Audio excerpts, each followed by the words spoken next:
ہم لوگ جانتے ہیں کہ موبائل کی شروعات میٹرولا کمپنی نے کی تھی۔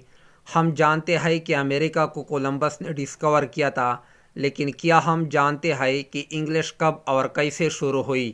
اگر نہیں جانتے ہیں تو جڑیے میرے ساتھ اس ویڈیو کے آخر تک۔ آج ہم بات کرنے جا رہے ہیں origin and history of English. میں ہوں محمد نوید اور آپ دیکھ رہے ہیں CA بنو۔ تو دوستو، جس طرح سے آج آپ 2022 یا 2023 لکھتے ہیں، اسی طرح سے 1600 یا 1500 سال پہلے لوگ 418 یا 518 لکھتے رہے۔ کریکٹ، ہماری کہانی اسی وقت کی ہے، اسی وقت شروع ہوتی ہے۔ اب آئیے بات کرتے ہیں کہ ہوا کیا تھا۔ سن 400 یا 500 کے بیچ کی بات ہے۔ برٹین میں سیلٹک نام کا ایک ٹرائب رہتا تھا، ایک قبیلہ رہتا تھا۔ اس کے پڑوسی ملک نیبرز ملک جرمنی میں 3 ٹرائب رہتی تھی، جس کا نام تھا اینگلو سیکسن اور جوٹ۔ ان 3 ٹرائب نے برٹین پر اٹیک کر دیا اور وہیں پر سیٹل ہو گئے۔ جس طرح سے 2 چیزیں ٹکراتی ہیں تو ایک آواز پیدا ہوتی ہے۔ ان دا سیم وے، جب 2 ٹرائبز آپس میں ٹکراتی ہے یا ملتی ہے تو ایک نئی زبان کا جنم ہوتا ہے، اور ایک نئی زبان کا جنم ہو گیا۔ ایک نئی زبان کا نام پڑا تھا اینگلو سیکسن۔ اس میں جرمنی زبان کے الفاظ اور اس میں سیلٹک ڈیالیکٹس کے بہت سارے ورڈز تھے۔ اس کا نام تھا اینگلو سیکسن، جس کو آج کے لوگ اولڈ انگلش کہتے ہیں۔ اولڈ انگلش کا ایک نمونہ آپ دیکھ سکتے ہیں۔ اولڈ انگلش کے ایک پوئم بیولف ہے، آپ اسے کسی بھی طرح سے پڑھ نہیں پائیں گے۔ This is altogether eligible for us at this time۔ آج کے لوگوں کے لیے پڑھنا امپاسبل ہے۔ اسے پتہ چلتا ہے کہ اولڈ انگلش ایسی نہیں تھی جیسے آج کی انگلش ہے۔ اس کے 300 سال کے بعد جب اینگلو سیکسن اور جوٹ برٹین میں سیٹل ہو گئے، اس کے 300 سال بعد ہسٹری ریپیٹڈ اٹ سیلف، اتہاس میں اپنے آپ کو دہرا دیا۔ کیسے؟ اس اسکینڈینیوینز نے برٹین پر اٹیک کیا۔ اب یہ اسکینڈینیوینز کون تھا؟ سویڈن، ناروے اور ڈنمارک کے لوگوں کو اسکینڈینیوینز کہتے ہیں۔ اسکینڈینیوین نے برٹین پر اٹیک کر دیا اور وہیں پر سیٹل ہو گئے۔ لیکن اسکینڈینیوینز خالی ہاتھ نہیں آئے تھے، وہ اپنے ساتھ 3 لینگویج لے کر آئے تھے، ایک لیٹن، دوسری اسپینش اور تیسری فرینچ۔ اب یہ 3 لینگویج لیٹن، اسپینش اور فرینچ اولڈ اینگلو سیکسن کا ایک حصہ بن چکی تھی۔ اس طرح 2 لینگویجز پہلی تھی اینگلو سیکسن میں ایک جرمینک، دوسری سیلٹک، اور اب 3 لینگویجز اور جڑ چکی تھی، اسپینش، لیٹن، فرینچ۔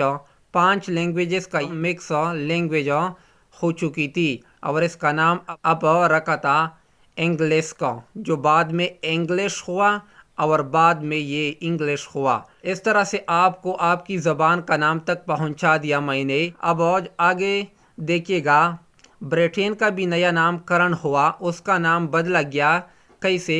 برٹین کو سب سے پہلے انگلز لینڈ کہا گیا، بعد میں جو بدل کر یا بگڑ کر انگلینڈ ہو گیا۔ اب بات کرتے ہیں قریب ہی کے ملک اسپین میں ایک اور چینج ہوئی۔ مسلمان اسپین میں رہتے تھے۔ مسلمان اپنے ساتھ لائے تھے 2 زبانیں، ایک عربک اور دوسرا پارشین۔ پہلے اتنا پرابلم نہیں تھا، ویزا یا پاسپورٹ پرابلم نہیں تھا، تو آسانی کی بہت زیادہ ٹرانسپورٹیشن میں دیکھیے، جہاں پر گوڈس کا ایکسچینج ہوتا ہے وہاں ورڈز کا ایکسچینج سب سے پہلے ہوتا ہے۔ تو عربی اور فارسی کے الفاظ بھی انگلش میں شامل ہوئے۔ جیسے ہی مسلمان اس کے کانٹیکٹ میں آئے، کچھ جو گوڈس کا ایکسچینج بھی ہوا یا جو بھی ہوا، تو عربی اور فارسی کے بہت سارے ورڈ انگلش میں آ گئے۔ کیسے؟ فارسی کا بائی انگلش کا بائی ہے، یا یوں سمجھ لیے کہ جو انگلش کا بائی ہے وہ فارسی کے بائیوں سے ہی بنایا ہے۔ عربی کا لیمو انگلش کے لیمن کا مادر ورڈ ہے۔ مطلب یہ سمجھیے کہ انگلش کا لیمن عربی کے لیمو سے بنا ہے۔ اس طرح سے بہت سارے اگزامپل ہے۔ اس کے بعد بات کرتے ہیں جیفری چوسر کی۔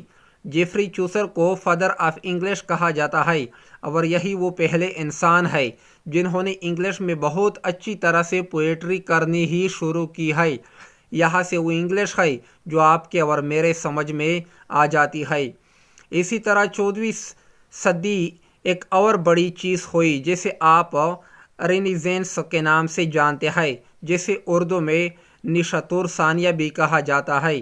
لیکن یہ تھا کیا؟ رینیسانس ریلیجیس جس لوگوں کا ایکسٹرنزم تھا اس کے خلاف ایک کلی بغاوت تھی۔ لوگ ریزنس پر زور دینے لگے تھے، لوگ حاضر جواب ہو گئے۔ اب وہ سائنٹیفک اپروچ کو زیادہ پسند کرنے لگے تھے۔ لیکن یہ سب آیا کہاں سے تھا؟ یہ آیا تھا گریک لٹریچر سے۔ اب ظاہر سی بات ہے، مجھ سے اردو آتی ہے، میں نے انگلش پڑھی تو میری اردو انگلش مکس ہوئی نا۔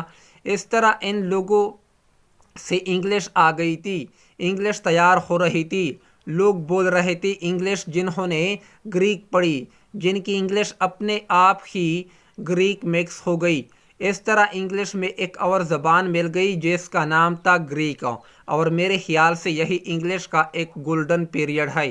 اگر انگلش میں گریک زبان کے الفاظ نہ ہوتے تو شاید انگلش آج اتنا ڈیولپ لینگویج نہ ہوتی جتنی ہے۔ اس کے بعد دور آیا انڈسٹریل ریولوشن کا، سائنٹیفک انوینشن کا، اور اسے انگلش کو بہت زیادہ ڈیولپ ہوا۔ وجہ یہ تھی کہ سائنٹیفک اپروچ لوگوں کو انفلوئنس کر رہا تھا، لوگوں کو امپریس کر رہا تھا، اور سائنس کی زبان بن چکا تھا انگلش۔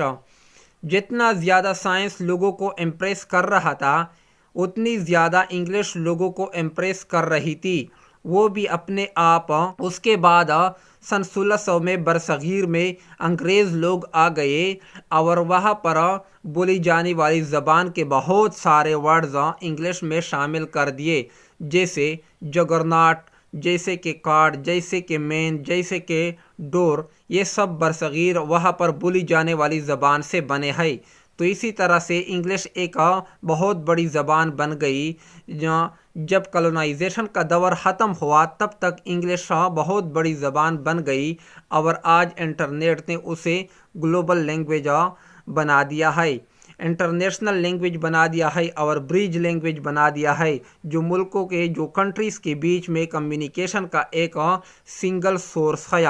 آج انگلش کی امپارٹنس آپ سبھی جانتے ہیں۔ آج کی میری چھوٹی سی ویڈیو آپ کو کیسی لگی جاننے کا انتظار کروں گا۔ خدا حافظ۔